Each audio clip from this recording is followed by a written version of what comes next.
bonjour. Donc, Donc on a juste un... une heure autour de cette table ronde. Donc, je me présente, Morgane Colombert. Donc, je suis chef de projet à Efficacity, qui est un institut de transition énergétique donc, qui est dédié à la ville. Donc, l'ambition d'Efficacity, c'est d'accompagner les territoires dans la transition énergétique, notamment en développant des outils logiciels ou des méthodes d'accompagnement et d'évaluation pour les territoires. Alors, même si je pourrais vous parler, je pense, pendant la durée de toute cette table ronde des formidables projets donc, menés au sein d'Efficacity, on va la consacrer donc, au thème des bâtiments de demain et surtout échanger donc, avec nos 3 intervenants sur les solutions, mais aussi comment réussir à accélérer la transition, les pratiques chez les professionnels de la construction. Et donc, notre table ronde va s'organiser en 2 temps. Une première demi-heure sur la base des questions que je vais moi-même poser aux intervenants et une seconde sur la base des questions issues du chat. Donc, surtout, vous n'hésitez pas à poser vos questions dans le chat. Donc, avec nous pour répondre à ces questions, nous avons donc 3 intervenants. Donc, Sylvain Laurenceau, qui est responsable économie circulaire au Centre scientifique et technique du bâtiment. Fabrice Bonitet, donc, qui est directeur développement durable et QSE chez vous. Et également donc, Anne Giraud, donc, qui est consultante énergie-climat, cofondatrice du CEM, qui est le Cercle de l'expertise à mission. Je vais arrêter mon partage pour qu'on puisse voir les vrais visages qui bougent. Et je vais commencer directement cette table ronde. Hop. Alors, normalement, voilà, j'ai mes 3 intervenants avec moi. Et on va commencer avec Sylvain. Donc, on l'a déjà vu aussi ce matin, le bâtiment, que ce soit en termes de construction et durant sa phase de vie. Donc, la sobriété en termes de matériaux ou d'énergie, de carbone, c'est un enjeu finalement assez crucial. Et donc, Sylvain, pour vous, on avait échangé quelles sont les grandes stratégies aujourd'hui qu'il faut mettre en œuvre, s'il fallait un peu résumer. Quels sont les différents moyens pour arriver aujourd'hui à des bâtiments neutres en carbone et sobres en matière? Oui, merci Morgane. Du coup, sur les ordres de grandeur, je pense que vous les avez déjà abordés ce matin, mais c'est vrai que le secteur du bâtiment, c'est à la fois un gros consommateur de ressources, un gros producteur de déchets, un gros consommateur d'énergie, un gros émetteur de carbone. Et du coup, il est au centre de la transition écologique. Et donc, on voit, par exemple, aujourd'hui, un Français, dans son empreinte carbone globale, émet à peu près 11 tonnes de carbone. Et la forêt en absorbe à peu près 10%. Donc, on voit qu'il y a encore énormément d'efforts à faire si on veut pouvoir atteindre la neutralité. Et du coup, pour aller vers cette neutralité carbone, et puis pour travailler aussi en parallèle l'enjeu de la sobriété matière, à la fois en termes de consommation de ressources et de production de déchets, il y a du coup 4 axes principaux qui sont, alors le premier, c'est clairement la sobriété, hein, comment arriver à réduire ce qu'on consomme, comment arriver à réduire les émissions, nos émissions de carbone par des pratiques de sobriété. Le deuxième axe, ensuite, c'est tout ce qui va concerner l'efficacité, optimiser l'intensité d'utilisation de ce qu'on se sent finalement un peu obligé de produire, obligé de consommer. Le troisième axe, c'est ce qui va concerner les énergies bas carbone et réduire du coup le contenu CO2 du kilowattheure énergétique. Et enfin, le sujet du stockage carbone, dans la mesure où ça peut être une alternative pour compenser au moins une partie des émissions des émissions résiduelles. Donc le secteur du bâtiment étant, donc le stockage peut à la fois se faire dans le secteur forestier, comme ça se fait assez clairement. Dans le secteur du bâtiment, on est sur des temporalités qui sont quand même assez longues. Et donc le sujet du stockage carbone dans le secteur du bâtiment peut se poser. Et donc cette question de neutralité carbone et de consommation de ressources, elle est quand même clairement au centre des réflexions politiques du moment, donc que ce soit au niveau local, au niveau national ou au niveau européen. On a des initiatives et des ambitions assez fortes qui sont affichées sur ces domaines. Donc au niveau, à titre d'exemple, au niveau national, on a vraiment deux choses qui se mettent en place. On a d'une part des exigences qui arrivent sur la gestion des déchets via la loi anti-gaspi économie circulaire. Et en parallèle, on a aussi un renforcement des exigences sur les pratiques d'éco-conception, que ce soit éco-conception produit ou éco-conception des ouvrages, avec notamment du coup la réglementation 2020 qui va arriver l'année prochaine. Donc sur cet aspect de sobriété, l'objectif c'est clairement de travailler sur l'intensification de l'utilisation des différentes ressources et après sur l'allongement des cycles. Sur l'intensification d'utilisation des ressources, il y en a une qui est le mètre carré construit. Aujourd'hui, par exemple, si on prend le logement, la surface habitable par personne a augmenté de 44% entre 1978 et 2006. Donc, c'est-à-dire qu'on aura beau faire énormément d'efforts sur la réduction des consommations et des émissions par mètre carré, si au final les surfaces continuent à augmenter, on aura un effet qui sera du coup beaucoup moins fort qu'escompté. Donc ce premier sujet, c'est vraiment l'intensification de l'utilisation des surfaces. Et du coup, une des pistes pour travailler là-dessus, ça pourrait être par exemple de raisonner par occupant et pas par mètre carré. Aujourd'hui, on raisonne beaucoup en consommation d'énergie ou par exemple par mètre carré et pas forcément par occupant. Et on voit par contre que quand on travaille sur la densification, sur un certain nombre de paramètres, on va se retrouver à avoir du coup des émissions ou des consommations par mètre carré qui sont plus élevées.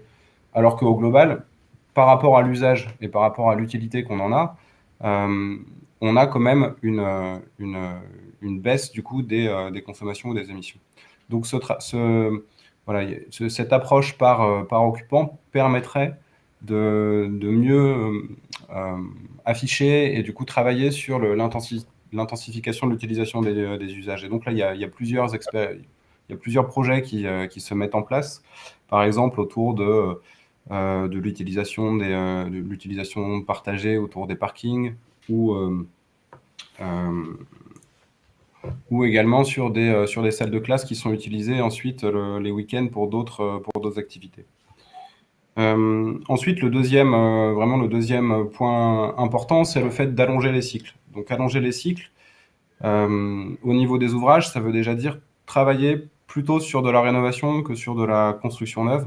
En termes de ressources, on a à peu près un facteur 50 entre la réhabilitation facteur 4 d'un logement et la construction d'un mètre carré de logement.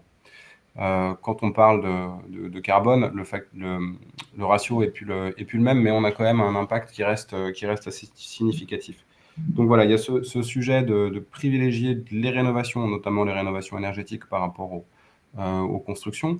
Et puis même après, dans les cycles de rénovation, on a sur certains segments du parc des cycles de rénovation qui sont extrêmement élevés et qui sont souvent des rénovations à vocation plutôt esthétique et donc ces types de rénovations génèrent aussi énormément de déchets, consomment énormément de ressources et donc derrière de poids carbone qui y est associé. Et donc il y a un vrai travail à faire sur l'allongement des cycles. Ensuite, au niveau des ouvrages, enfin au niveau des produits, pardon, l'allongement des cycles, il se traduit par le développement des pratiques de réemploi et de réutilisation. Aujourd'hui, toutes les pratiques de réemploi, elles sont extrêmement marginales. On pense que c'est entre 0,1 et 1% à peu près des flux. Je pense qu'on est plus proche des 0,1%. Il y a des pratiques de réemploi qui existent sur les terres, qui sont assez importantes, mais dans les produits composants d'ouvrages du bâtiment, c'est des pratiques qui sont très marginales. Et il y a un besoin et une envie assez forte de certains acteurs de redévelopper ces pratiques-là. Donc, sachant qu'on est quand même sur un changement assez fort quand on parle de développement du réemploi et qu'on a du coup un certain nombre d'enjeux, que ce soit juridiques, ne serait-ce qu'autour du statut de déchet, également des enjeux environnementaux, comment est-ce qu'on analyse les impacts environnementaux associés au réemploi. des questions sanitaires, parce qu'on est en train de parler de remettre en œuvre des produits, sachant que les réglementations sanitaires ont évolué aussi entre-temps. Des enjeux de modèle économique qui sont assez forts, parce que le coût de la main-d'œuvre par rapport au coût des produits et matériaux est quand même assez défavorable pour le coût de la main-d'œuvre. Et puis en dernier, donc des questions techniques. Comment est-ce qu'on justifie de l'aptitude au réemploi? Et comment est-ce qu'on permet du coup de rassurer l'ensemble de la chaîne d'acteurs du fait que les produits et composants d'ouvrage issus du réemploi ont des performances techniques qui sont bonnes, et on est sur des produits qui sont fiables. Et donc ce dernier point est un frein, assez clair, qui est identifié pour le moment, et donc il y a besoin de travailler, voilà, sur des référentiels partagés entre les différents acteurs pour se mettre d'accord sur les bonnes pratiques qui permettent de justifier de l'aptitude, du coup, de l'aptitude à l'emploi de ces produits et composants d'ouvrage issus du réemploi. Donc ça, voilà, c'est sur l'aspect de la sobriété. Ok. Sur donc le deuxième point, c'est l'enjeu de l'efficacité. Donc ce qu'on consomme, comment est-ce qu'on peut du coup optimiser l'intensité d'utilisation et puis la durée de vie de tout ce qu'on va mettre en place.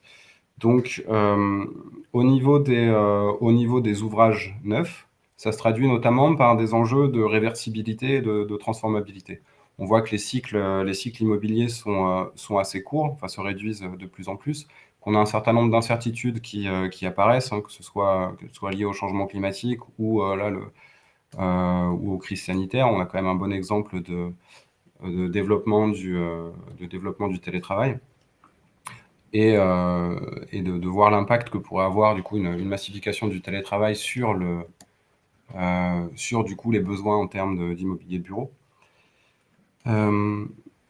Et donc sur ce sujet du coup de la réversibilité ou de la transformabilité, on est sur un problème de modèle économique, dans le sens où ça a un surcoût initial, donc ça qui est assez bien caractérisé. On voit que ça coûte un peu plus cher à construire. Par contre, il y a des gains économiques au moment de la rénovation, qui nous permet d'éviter du coup une démolition-reconstruction, mais qui sont souvent du coup pris par un autre acteur, et quelques dizaines d'années plus tard.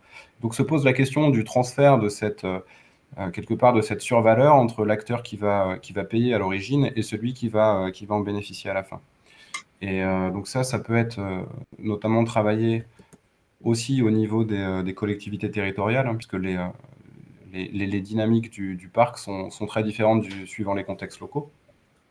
Et donc, on peut avoir du coup des exigences en termes de réversibilité ou de transformabilité qui viennent s'intégrer notamment dans les PLU. Je vais devoir te couper, Sylvain, pour Ouais. pouvoir quand même un peu laisser la parole aux deux autres intervenants, parce que je pense que ce serait un peu comme moi, tu pourrais parler 1 heure, voire plus, de tous ces sujets. Et on y reviendra, notamment au travers d'autres questions sur d'autres exemples concrets. Ok. Et je vais laisser la parole à Fabrice Benifet. En plus, il me semble qu'il y a une petite contrainte horaire et qu'il va devoir nous quitter un tout petit peu avant 14h30. C'est bien ça? Oui, absolument. Et donc, en fait, une des questions que j'avais, et ça rebondit aussi avec les propos de Sylvain sur le fait que la rénovation a quand même un fort intérêt, c'est que si j'étais un peu volontairement provocatrice, est-ce que finalement, pour les acteurs du bâtiment, on ne leur demande pas d'arrêter de construire? Est-ce que c'est un peu l'objectif qu'on leur donne? Et seconde question, Sylvain a abordé une diversité d'actions possibles. Et a priori, et donc c'est peut-être à me confirmer, il n'y aurait pas forcément tout le temps des barrières techniques ou technologiques. Mais finalement, pourquoi aujourd'hui, si ces barrières-là sont à peu près levées, on ne va pas beaucoup plus vite et on innove pas beaucoup plus vite dans les bâtiments qui sortent concrètement aujourd'hui? Donc, si les freins sont peut-être pas tant que ça de l'ordre de la technique et de la technologie, où est-ce qu'ils sont? Alors, oui, moins construire, ce n'est pas les constructeurs qui décident de si on va construire ou pas construire. Les constructeurs, ils construisent sur la base de commande que leur passent leurs clients. Et ce sont les maîtrises d'ouvrage qui souhaitent avoir des bâtiments. Et nous, on est très, très contents de les construire, mais on ne construit pas pour nous-mêmes. Donc, ça méritait d'être dit quand même. Alors maintenant, on a tous conscience que si on continue comme si on fait ce qu'on a toujours fait, on ne va plus le faire très, très longtemps, du fait de l'accélération et surtout de la prise de conscience. Enfin, il était temps de la crise climatique et de l'urgence climatique, où il n'y aura pas de vaccin anti-crise climatique. Il n'y en aura jamais. Et que même quand on n'émettra plus de carbone, le climat continuera de se réchauffer pendant des dizaines d'années. Donc non seulement il va falloir qu'on réduise le plus possible pour éviter l'emballement climatique, mais il va falloir surtout qu'on s'adapte, parce que compte tenu de ce qu'on a déjà mis dans l'atmosphère, eh bien le réchauffement climatique va se poursuivre pendant encore des décennies. Donc effectivement, dans notre industrie du BTP, il y a des solutions pour faire autrement. Donc Sylvain, je souscris complètement à ce qu'a dit mon collègue du CSTB à l'instant. Malgré tout, pourquoi on ne va pas plus vite? Parce qu'effectivement, il y a énormément de freins qui nous empêchent de déployer à la bonne échelle ces solutions. Alors ces freins viennent d'abord du fait que les acteurs de la chaîne de valeur ne connaissent pas ces solutions. Donc il faut les expliquer. C'est pour ça qu'on est là d'ailleurs. Ça participe à l'acculturation requise des décideurs publics et privés qu'il est possible de construire autrement. Ensuite, il faut former les acteurs, parce que construire durable, c'est pas de la même manière que construire non durable. Donc tout change dans le modèle constructif. Si on veut vraiment construire avec des modèles d'affaires donc bas carbone. Et la métrique de la performance est complètement différente. Donc je vais aller très très vite pour parler de ces sujets. Première difficulté que l'on rencontre, c'est de dire, voilà, la construction durable, c'est très bien, mais c'est plus cher. C'est plus cher parce qu'on met plus de matériaux pour isoler le bâtiment, parce qu'il y a un peu plus de technologie pour éviter les effets rebonds, maîtriser la performance énergétique dans la durée, etc. Donc, la façon de contourner ce discours négatif des donneurs d'ordre qui disent bah oui, mais c'est bien beau tout ça, mais on n'a pas les moyens de se le payer. C'est déjà de notre côté de proposer des modèles d'affaires de bâtiments à économie positive, ce qu'on appelle nous des bâtiments hybrides à économie positive, donc qui sont des bâtiments qui, par leur concept, par leur conception, vont permettre de rapporter de l'argent pendant leur durée de vie, notamment par la mutualisation, c'était dit, mutualisation des espaces par plusieurs utilisateurs. Le but du jeu, c'est d'utiliser les bâtiments comme on optimise l'utilisation d'une flotte d'avions pour une compagnie aérienne, et donc que les utilisateurs principaux puissent partager tout ou partie des espaces avec des utilisateurs secondaires, notamment quand les utilisateurs principaux n'en ont pas l'usage, donc pour faire rentrer, bien sûr, du cash dans le compte d'exploitation du bâtiment. Les bâtiments vont devenir producteurs nets d'énergie. Donc là aussi, comment le bâtiment va pouvoir utiliser cette énergie pour lui-même, mais aussi la revendre à ses voisins en tant que de besoin. Les bâtiments vont devenir aussi des hubs de mobilité partagée. Donc, comment le bâtiment va récupérer aussi des ressources financières en mettant à disposition des devices de transport pour les utilisateurs du bâtiment, mais aussi les riverains du bâtiment. Le bâtiment va devenir une banque de matériaux, car les matériaux vont devenir, on va pouvoir les réemployer. Aujourd'hui, on ne réemploie quasiment rien. Donc demain, les bâtiments vont être conçus, rénovés et conçus, surtout rénovés d'ailleurs, avec des systèmes qui vont permettre de démonter les éléments finis de façon plus simple qu'aujourd'hui et les remettre dans le circuit commercial pour rénover d'autres bâtiments forever. Et donc avoir des modèles qui vont nous permettre donc de maintenir l'énergie grise à l'intérieur des matériaux sans avoir à tout reconstruire et tout refabriquer lorsqu'on fait des rénovations ou des constructions neuves. Donc ce modèle d'affaires, de modèle de bâtiment, banque de matériaux aujourd'hui n'existe pas. Il faut le mettre en place le plus vite possible. Et ça, c'est des choses qui sont tout à fait possibles. C'est juste un problème de volonté des acteurs d'accepter de changer de règles du jeu. Donc les solutions existent aujourd'hui. C'est surtout un problème culturel, c'est un problème de régulation également. On aurait besoin aussi d'avoir une augmentation forte du prix de l'énergie si on veut accélérer cette transition et de baisser le coût du travail. On aurait aussi besoin d'avoir sur la fiscalité, et notamment la fiscalité sur le réemploi, avoir une fiscalité très basse pour pouvoir réemployer plus facilement, car appliquer des taux de TVA sur des matériaux réemployés, le même que sur des matériaux neufs aujourd'hui, ça ne permet pas d'avoir un bon équilibre économique pour favoriser ce type de matériaux. Donc voilà, des freins, il y en a beaucoup d'autres. Hein. Il y a aussi des architectes qui n'ont pas bien compris ce qui est en train de se passer. Mais c'est surtout en fait les donneurs d'ordre qui doivent être formés, en fait, éduqués à ces nouvelles façons de construire, si on veut, dans les 10 ans qui viennent, changer complètement le paradigme de la construction. D'accord. Merci beaucoup. Anne, je me tourne maintenant vers toi. Dis donc, je n'y arrive pas. Donc, on le voit, même si les enjeux sont globalement partagés par tous. Hein, je l'ai vu aussi sur certaines tables rondes de ce matin. Donc, les enjeux autour du changement climatique et de la transition énergétique et de la volonté de faire sont partagés par tous. Par contre, la filière du bâtiment, on voit, donc elle peut sembler un peu timide par certains égards. Donc, je m'adresse à toi pour savoir finalement comment est-ce qu'on peut agir pour accélérer la transition donc, dans la filière du bâtiment, lever un peu les différents freins qui ont été évoqués par Fabrice.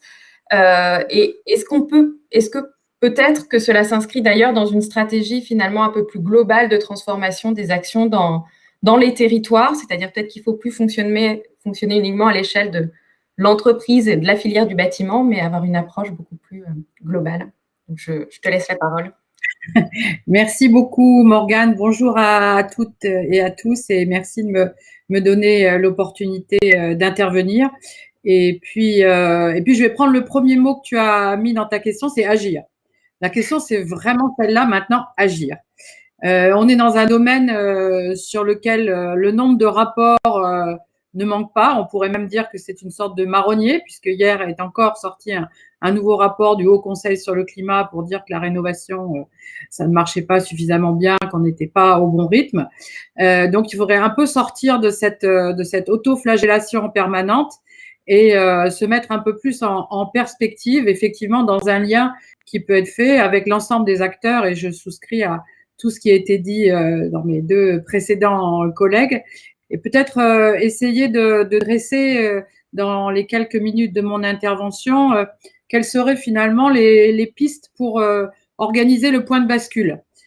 Comme Fabrice l'a très bien dit, les solutions techniques, elles y sont déjà, mais on n'a pas encore suffisamment réuni l'ensemble des éléments, des signaux pour que de tout ce qui cette petite chose positive, on arrive à organiser ce point de bascule et à vraiment faire la transition énergétique dans le secteur du bâtiment. Alors, c'est un peu ces réflexions sur, en gros, comment est-ce qu'on construit une trajectoire que je voudrais partager avec toi puis avec les personnes qui nous écoutent. Alors, si on veut organiser cette trajectoire, il me semble qu'il faut 3 conditions. Et certaines sont déjà pour partie réunies. La première, c'est partager la réalité du diagnostic. Et je pense que l'ensemble des rapports, justement, dont on a parlé tout à l'heure, la question aussi que se pose un certain nombre d'habitants sur les charges qui augmentent, la santé aussi et le confort qui est un petit peu mis à mal, surtout après la Covid où on a été obligé de se mettre ensemble à faire du télétravail, à gérer tout ça dans des espaces, même si j'ai bien compris l'intervention de Sylvain, on avait plus de mètres carrés par habitant, mais quand on est toute une famille confinée, ça peut quand même paraître étroit.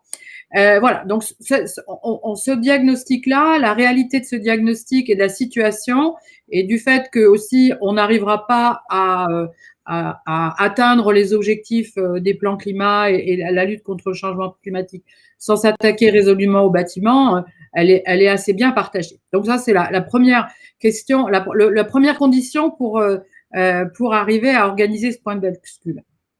La deuxième condition, c'est partager ce vers quoi on doit aller. Donc là aussi, ça commence à être assez bien partagé. soit par des démarches territoriales, soit par des engagements, la neutralité carbone, la santé, la ville durable dans laquelle on doit vivre tous bien, le multigénérationnel, des beaux visuels de bâtiments. Donc voilà, c'est cette deuxième condition, globalement, et puis toute la crise qu'on vit depuis quelques mois y a rajouté. Bon, voilà. Et puis les plans climat dans les territoires montrent bien ce vers quoi on doit aller. Alors après, entre le diagnostic et ce vers quoi il faut aller, il faut essayer de construire un chemin. Et ce chemin-là, c'est un chemin, si on veut que ça marche, il faut avoir confiance. Tout à l'heure, Fabrice l'a rappelé, cette confiance de l'ensemble des acteurs dans ce chemin, celle-là, elle n'est pas encore complètement établie. Et là, je voudrais faire, avant de donner quelques éléments de condition, peut-être faire quelques remarques. Je pense qu'on a tous, un peu les acteurs du secteur du bâtiment en général, un travail à faire aussi en termes de communication. La rénovation énergétique, en fait, ça marche. Précédemment à ce que je suis actuellement, j'étais directrice générale de l'Agence parisienne du climat et je me rappelle avoir de nombreuses fois fait, et c'est toujours un message que l'Agence parisienne du climat fait passer, la rénovation énergétique, ça marche. Il y a des beaux projets. Donc, il serait temps aussi, en termes de communication, de faire basculer de « Ah ben non, ça marche pas, c'est pas possible, c'est compliqué », en disant « Ben non, mais ça marche, il y a des projets, ils ne sont pas à la hauteur de ce qu'on attend, mais c'est possible. » Donc, ce volet communication me semble aussi important. Et dans le fait de donner confiance à ce chemin, je pense que ce serait important aussi de prendre la précaution de ne pas trop se laisser distraire sur des sujets qui ne sont pas vraiment à impact. Là, il faut aller, maintenant, il faut y aller fort, il faut aller vraiment dans le cœur du sujet. Donc, le neuf, ça a été dit tout à l'heure, ne fera pas, c'est pas en travaillant sur le neuf qu'on va arriver à rénover l'ensemble de notre parc. Le pilotage des installations et toutes ces nouvelles technologies est très utile, mais il n'ira pas dans le cœur de ce qu'on attend pour la rénovation du bâtiment. Et en gros, il faut essayer de se dire les actions qui doivent être mises en place maintenant, il faut que ça soit des actions à impact. Et puis, dans cette confiance, mes précédentes casquettes et mes casquettes actuelles me disent il faut aussi faire plus confiance dans les acteurs du territoire. Dans les démarches territoriales qui sont mises en place, il y a énormément de choses qui sont faites et on est quand même toujours sur des politiques en termes de rénovation qui descendent du national vers le local, alors qu'on a déjà expérimenté beaucoup de choses et que des choses marchent. On a juste besoin d'être un peu plus écouté et qu'il y ait un peu plus de moyens. Alors, là-dessus, je vais donner trois pistes sur lesquelles que j'aimerais aussi partager avec vous. Premier sujet important, c'est la question du financement. Tout à l'heure, ça a été déjà évoqué et je pense que dans cette période actuelle où l'ensemble des acteurs de la finance sont en train de travailler à faire basculer leur portefeuille de produits et de financement de la finance dite marron vers la finance verte, il serait temps qu'il y ait des dialogues au niveau des territoires qui soient engagés pour que, on trouve les voies et les moyens et les outils financiers et la sécurisation aussi de ces financements et des programmes pour qu'il y ait plus de moyens qui soient mis à la rénovation énergétique et qui combinent les effets de levier des financements publics avec les effets de levier d'autres types de financements. Et Fabrice a dit à juste titre tout à l'heure que la fiscalité et l'augmentation des prix de l'énergie sont des signaux tout à fait positifs pour permettre d'accélérer cela. Et dans ce volet financement, il y a un segment du financement qui est quand même trop souvent oublié, celui de l'accompagnement en amont, parce qu'on a beau avoir des budgets pour des financements d'investissement lourds, si en amont de ça, on n'a pas du financement pour des assistances à maîtrise d'ouvrage, soit publiques, comme le font les agences locales de l'énergie et tous les acteurs, soit privés autour des architectes et des bureaux d'études, on n'arrivera pas à avoir les bons projets qu'il y a derrière. Et ça, c'est encore une terre de mission à faire reconnaître le caractère indispensable de financer cet amont. Donc, le financement. La deuxième chose, c'est la formation. Ça a été aussi, je redis ce qui a été dit tout à l'heure, on est tous d'accord, mais faire un plan de formation, le basculement de cette filière et l'accompagnement progressif de l'ensemble des acteurs pour mieux connaître les techniques, les projets et la façon d'accompagner progressivement cette rénovation me semble indispensable. Et cette formation aussi, elle est extrêmement positive pour nos économies, puisqu'on sait que avec ça, on va créer des emplois locaux, non délocalisables, et qui vont contribuer aussi au plan de relance. Donc ça, c'est quand même un élément très important. Et puis, le troisième point, c'est aussi, dans ce chemin, c'est construire les étapes.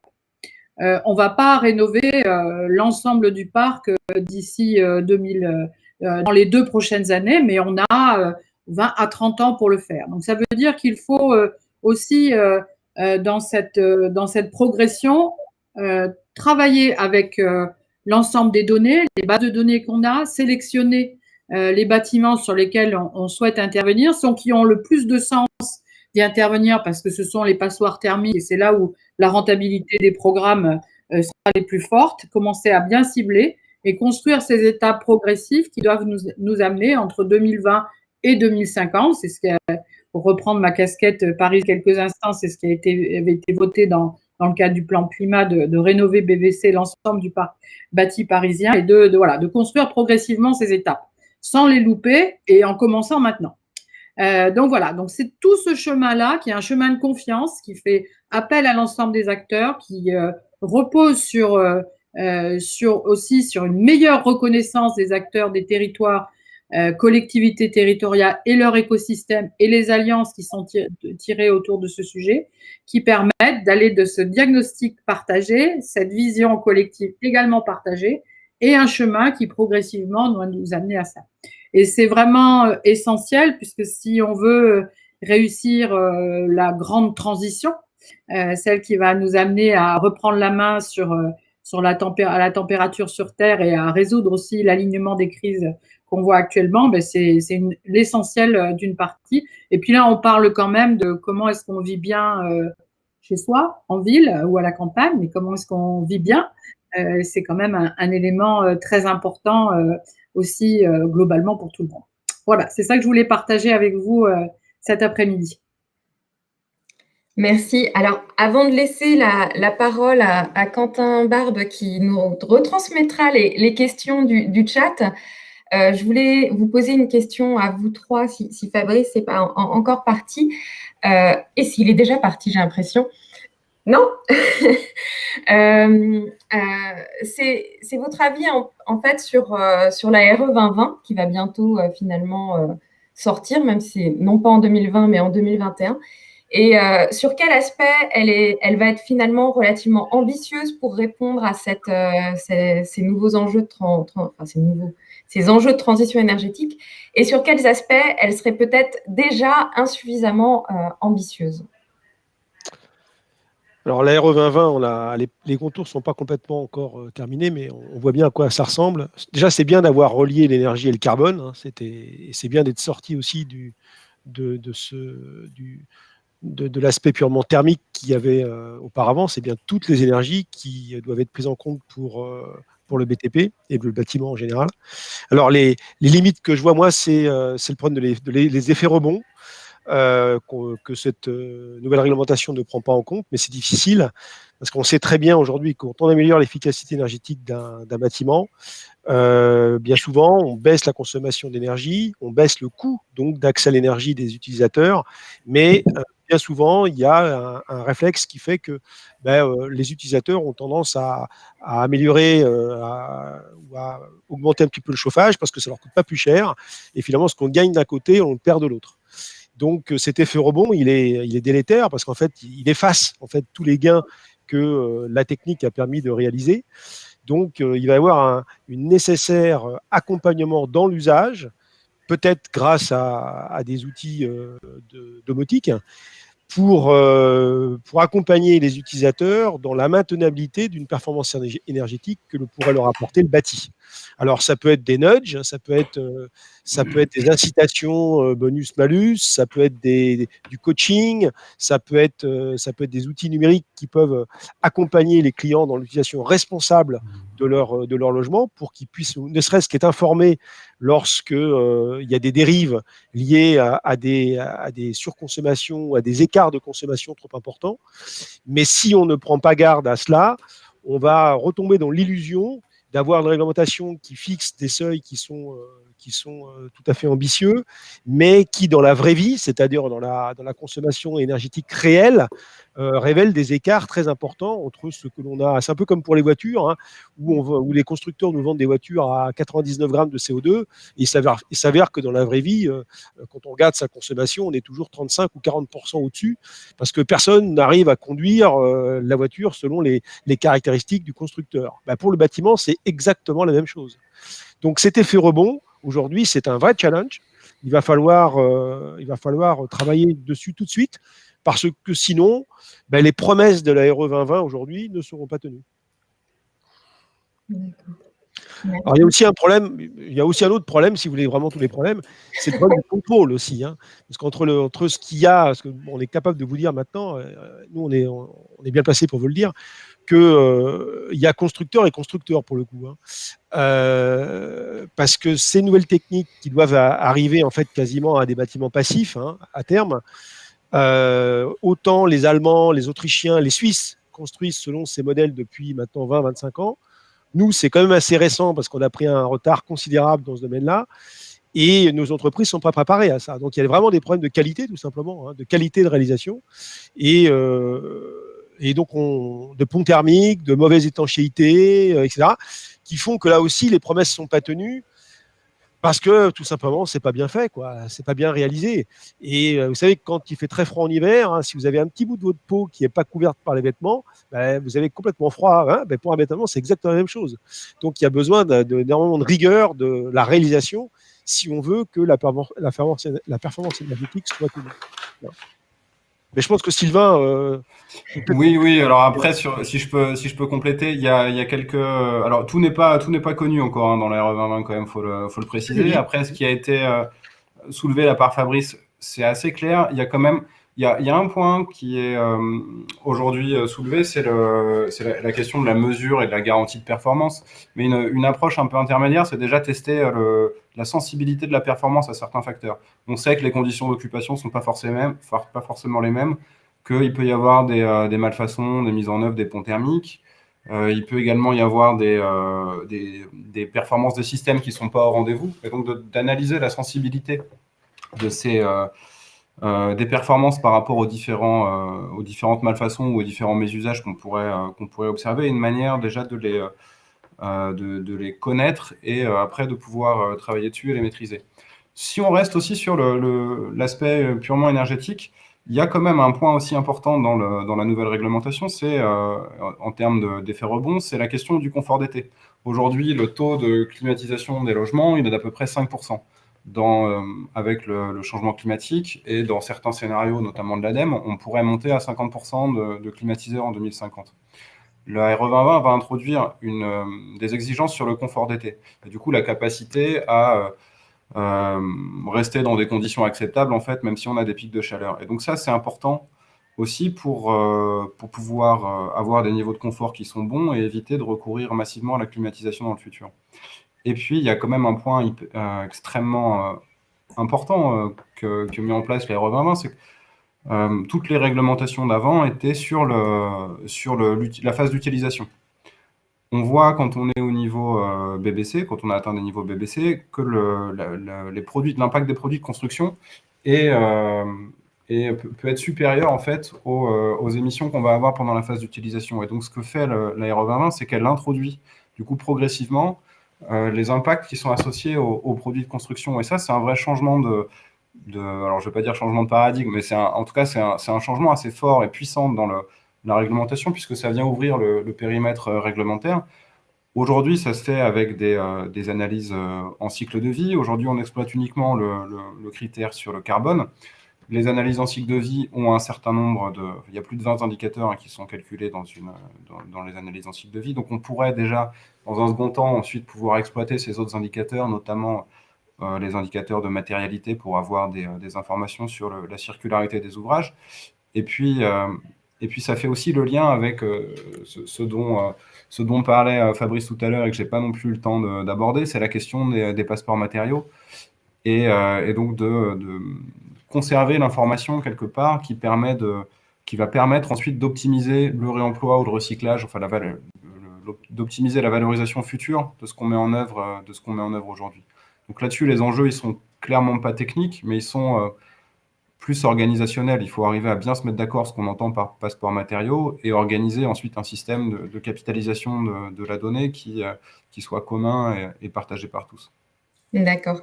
Alors, je vais passer la parole à Quentin Barbe. Je pense qu'il ne doit pas être très, très loin pour me remonter les questions du chat. Bonjour, Quentin. Bonjour, bonjour à toutes et à tous. Merci, Morgane. Alors, donc, on va passer effectivement aux questions-réponses. Donc, je garde le masque parce qu'on est en studio là. Mais j'espère que vous m'entendez bien. Donc, une première question qui concerne la maîtrise d'ouvrage. Est-ce qu'il n'y a pas aujourd'hui une différence d'appropriation des enjeux entre maîtres d'ouvrage publics et privés, alors que justement sur ces grands enjeux de l'énergie et de l'environnement, il pourrait y avoir là un axe commun?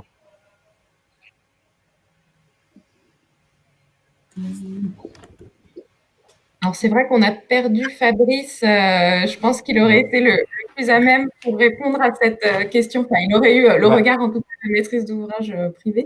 Là-dessus, non, c'est pas aussi clair, hein. La maîtrise d'ouvrage est assez ambitieuse et performante, que ce soit les collectivités territoriales ou les bailleurs sociaux qui représentent quand même une grosse part de la demande. Mais dans le secteur privé, on a quand même un certain nombre d'acteurs qui s'engagent assez fortement, notamment des stratégies RSE assez poussées, par exemple, qui s'entraînent, qui s'engagent fortement dans des trajectoires de neutralité carbone, de circularité des ressources.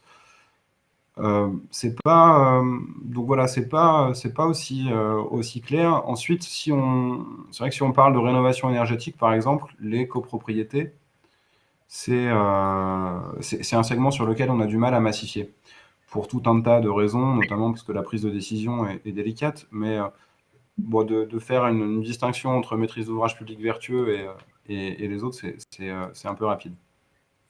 Alors, je pense qu'elle va rebondir à la fois sur la question et la réponse avec les copropriétés.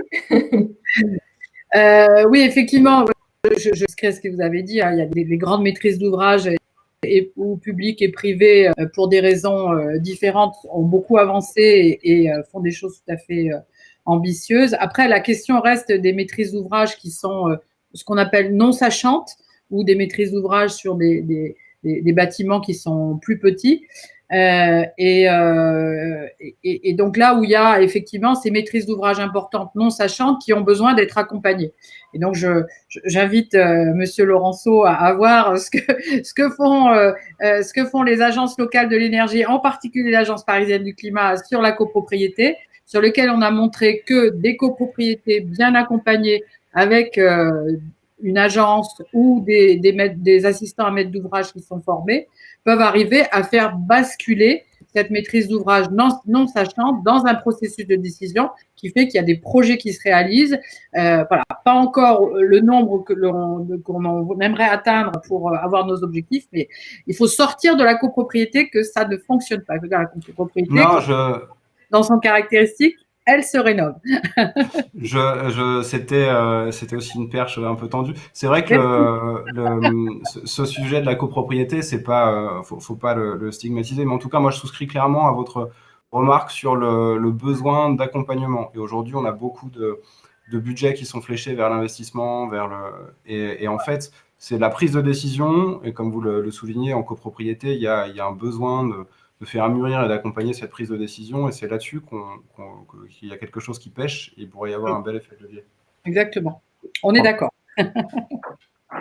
Ok, très bien.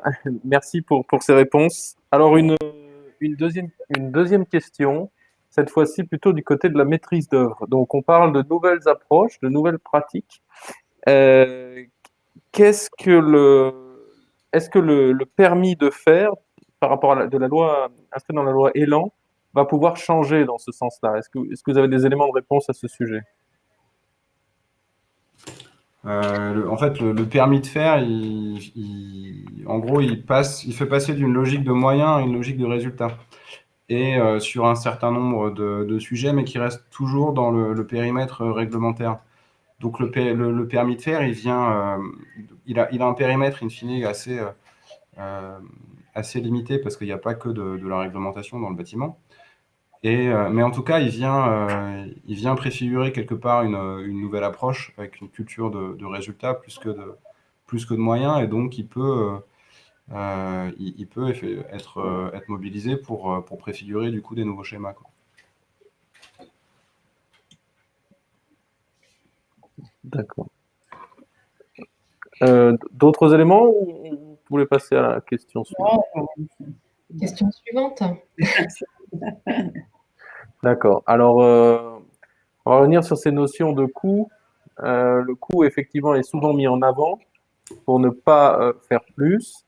Alors, la question aujourd'hui, c'est comment faire mieux avec moins ou avec autant. Donc, est-ce que là-dessus, vous aviez des exemples précis qui permettent d'illustrer sur les 5 dernières années ou 10 dernières années un peu des exemples positifs, comme voilà, de montrer qu'aujourd'hui, il y a des choses qui marchent? Je peux peut-être démarrer. Et là, je reprends ma casquette précédente de directrice de l'Agence parisienne du climat. C'est ce que nous avions essayé de montrer d'ailleurs, là, dans le cadre d'un observatoire de la rénovation énergétique. Donc là, je parle de la copropriété, parce qu'à Paris, c'est quand même l'essentiel, pour montrer au travers de cet observatoire sur des catégories spécifiques de rénovation énergétique de copropriété, comment est-ce que le projet se monte, comment il se finance et comment est-ce que petit à petit, on arrive à faire levier en combinant des financements privés, des financements publics et en montrant que au final, le projet arrive à trouver son financement. Donc ça, c'est projet par projet. Et ensuite, ce qu'a commencé l'Agence parisienne du climat, qui se continue également aussi dans le cadre de la métropole du Grand Paris, c'est de dire très clairement, si on veut rénover l'ensemble du parc bâti métropolitain, il faut 30 milliards d'euros d'ici 2050. Et donc, il faut mettre l'ensemble des acteurs autour de la table pour trouver ces 30 milliards d'euros en essayant de mobiliser ce qui est du financement privé, du financement public, le fait de voir des pipes plus importants de projets pour que les banquiers soient plus intéressés à les financer en sécurisant ces modes de financement. Voilà, donc c'est les deux niveaux qu'il faut combiner. Et c'est l'expérience qui a été menée au niveau de la métropole de Grand Paris et qui se poursuit. Mais le financement public reste essentiel pour arriver à faire cet effet levier, mais il doit se combiner à d'autres et à trouver la rentabilité du projet. D'accord, très bien. Alors, une autre question sur, vous l'avez évoqué sur la partie usagée. Comment dans ces nouvelles approches, l'usager, que ce soit à l'échelle du bâtiment ou à l'échelle du quartier, peut-il être impliqué dans les pratiques sans que la durée du projet ou la durée de phase de conception soit trop longue parce qu'on va chercher un certain consensus?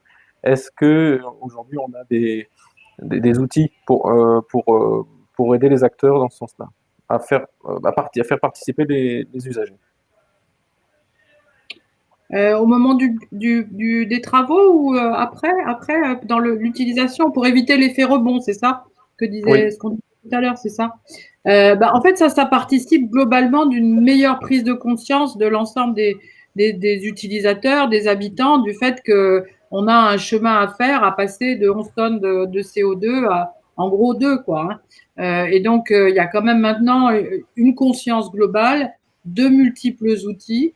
Et c'est vrai que ça revient quand même aux actions qui sont menées au niveau des territoires, de bien expliquer ça et d'avoir que ce soit des dispositifs d'accompagnement, les familles à énergie positive, les comptes carbone, les gestes climat. Enfin voilà, il y a une multitude d'outils, mais c'est un travail très ingrat, très chronophage, qui demande beaucoup. Là aussi, on n'est pas arrivé encore au point de bascule, hein, pour arriver à faire en sorte que finalement, prendre en compte cette question-là, s'interroger sans trop de peine sur son empreinte écologique globale et à avoir des gestes plus sobres. Hein, c'est ce que disait tout à l'heure Sylvain en parlant de la sobriété. Ça reste encore une mission qu'il faut accomplir.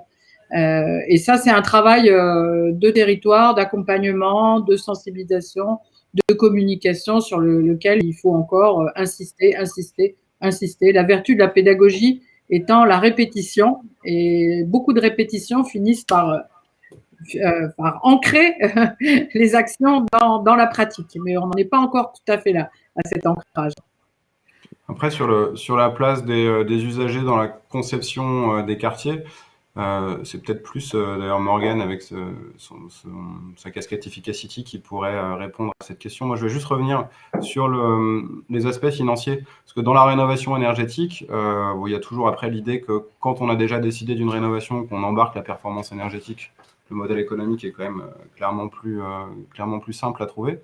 Mais l'idée que tout ce qu'on va demander en plus autour de la neutralité carbone ou de la sobriété matière coûte plus cher, c'est quand même pas vrai. Déjà, à chaque fois, on a des effets d'apprentissage. Quand on vient massifier certains procédés constructifs ou autres, assez vite, on constate une baisse. Assez vite une baisse au niveau de l'ERT 2012, par exemple. On a vu très vite que le surcoût a été quasiment divisé par 2. Des solutions démontables qui sont plus facilement recyclables, réemployables, ça ne coûte pas forcément plus cher. Les passeports matériaux, il y a un besoin de clarifier ce qu'on entend par ça, mais après, développer ce système sur une opération, ce n'est pas forcément plus cher. Et puis sur la réversibilité, par exemple, aujourd'hui, on évalue à peu près le surcoût d'une opération réversible entre 0 et 200 € du mètre carré. Et derrière, on évalue les gains quand on active quelque part cette réversibilité par rapport à une réhabilitation lourde ou à une démolition-reconstruction. On considère qu'on peut gagner jusqu'à 1 000 à 2 000 € par mètre carré. Donc en gros, si on a une probabilité de changer d'usage sur l'ensemble du cycle de vie qui est supérieure à 5 ou 10%, on se retrouve gagnant sur le long terme. Mais par contre, là, on rencontre le problème de qui va payer et qui va bénéficier. Et c'est là où c'est des sujets qui peuvent être aussi travaillés par la puissance publique locale pour imposer ça et faire en sorte que, in fine, on soit quand même gagnant sur le long terme. Donc, je vais en profiter, comme Sylvain me tendait la perche par rapport aux usagers. C'est vrai qu'à Efficacity, on crée des outils qui sont plutôt destinés, on va dire, au monde de l'ingénierie. Mais intégrer l'usager, ça passe aussi finalement par faire des outils qui peuvent intégrer de nouvelles métriques. Sylvain en parlait tout à l'heure, c'est-à-dire ne plus fonctionner uniquement sur des outils qui vont donner des valeurs par mètre carré de bâtiment construit ou par mètre carré d'espace public, mais peut-être par usager présent sur un nouvel aménagement. Finalement, quel serait son impact carbone, énergétique ou en termes de consommation de matériaux. Je vois l'horloge qui tourne, donc je pense que là, on va passer au retour d'expérience. Et donc, je vais redonner la main. Il me semble que c'est Ronan Bélier qui va lancer ses retours d'expérience. Oui, tout à fait. Merci beaucoup, Morgane. Merci vraiment à tous pour cette table ronde qui était très intéressante et très instructive.